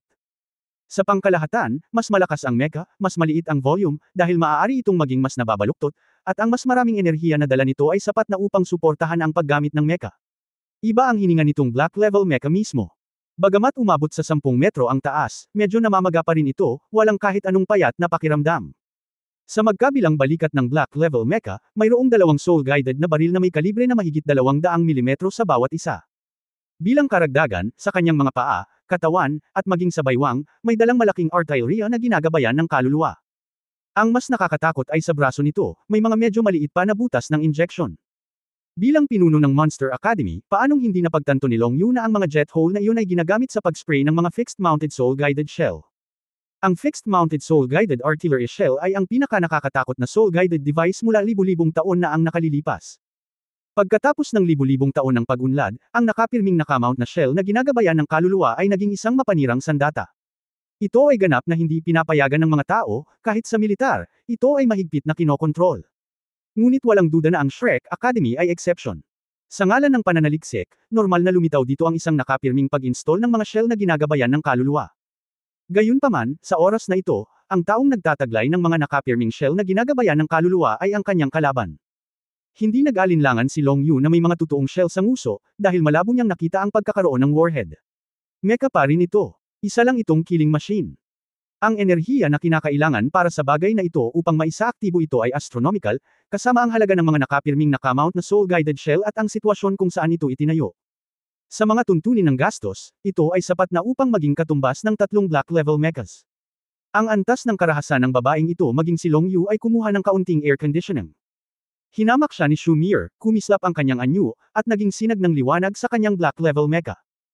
Si Shumir ay isa ring 7-ring powerhouse, ngunit hindi siya isang 2-character battle armor master, ngunit isang character lamang na battle armor master, dahil inilalaan niya ang karamihan ng kanyang enerhiya sa pagsasaliksik ng mga mecha at pagpapabuti ng mga mecha.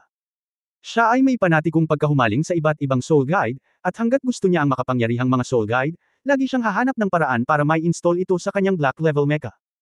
Ang ekspresyon sa mukha ni Long Yu ay naging condensed, ang kanyang kanang kamay ay humawak sa hangin, isang dilaw na liwanag ang kumikislap, at isang mabigat na sibat ang lumitaw sa ilalim ng kanyang kontrol. Ang direktang paggamit ng mga armas ay nagpapakita na binibigyang halaga niya si Shumir. Mag-ingat ka. Ang malamig na boses ni Shumir ay nagmula sa electronic sound. Kaagad pagkatapos, gumalaw ang black level na mecha. Sa sandaling itinaas niya ang kanyang kamay, nang hindi nakikita kung paano ito kumikilos, isang malakas na liwanag ang sumabog at dumiretso sa Long Yu. Palaging head-to-head ang estilo ng pakikipaglaban ni Long Yu. Gamit ang isang alo ng sibat sa kanyang kamay, isang malakas na dilaw na liwanag ang sumabog. Boom! Isang malakas na dagandong ang sumabog sa hangin, at hindi mabilang na mga ilaw at anino ang lumipad. Nasilaw ang mga alagad sa labas ng patio sa ibaba. Si Long Yu ay nanatiling hindi gumagalaw sa hangin, ang kanyang malaking katawan na kasing kapal ng bundok. Ang black level na mecha ay gumalaw na parang kidlat, at ang katawan nito ay bahagyang nanginginig, na nagbibigay sa mga tao ng isang pakiramdam ng ilusyon. Pagkatapos, sumabog ang mga sinag ng liwanag, patuloy na binomba ang Long Yu.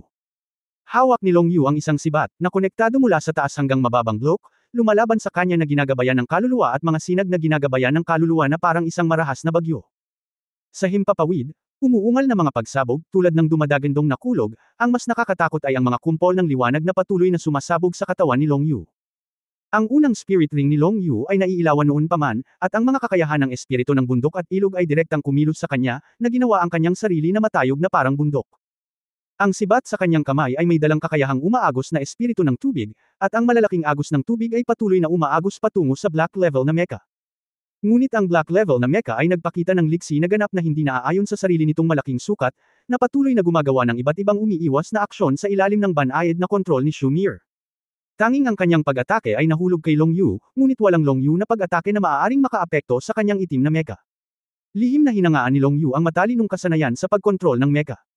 Bukod dito, nagpakita rin siya ng isang mapait na ngiti. Dahil ang pakiramdam ng Soul Guidance Ray at ang Soul Guidance Cannon na nahuhulog sa katawan ay ganap na hindi komportable. Napakalakas na ng depensa niya. Ngunit ang pag-atake ni Shumir ay masyadong marahas.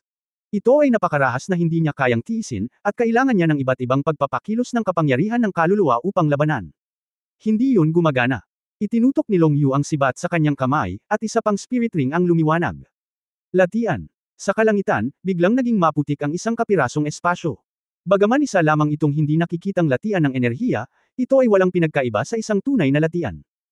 Napakalakas ni Long Yu sa pagsamantala sa pagkakataon, at ito ang nagkataon na ang tanging paraan para sa black level na mecha na gawin ang huling pag-iwas na aksyon. Biglang, ang black level na mecha ni Shumir ay tila bumagsak sa isang malaking lambat, at ito ay agad na natigil. Hindi mabilang na agos ng tubig ang sumabog mula sa lahat ng direksyon, at sa isang iglap, dumiretso ito sa black level mecha na parang napuno ng mga ilog. Kabisado na ni Long Yu ang pagiging perpekto ng mga espiritong kakayahan ng kanyang kapatid, at hindi niya ito bibigyan ng pagkakataon. Gayunpaman, lumitaw ang isang eksena na ikinagulat niya. Sa isang kislap ng pilak na liwanag, ang black level mecha ni Shumir ay nawala sa manipis na hangin, at lahat ng kanyang agos ay dumaloy sa walang laman na espasyo. For more videos, please like, share and subscribe.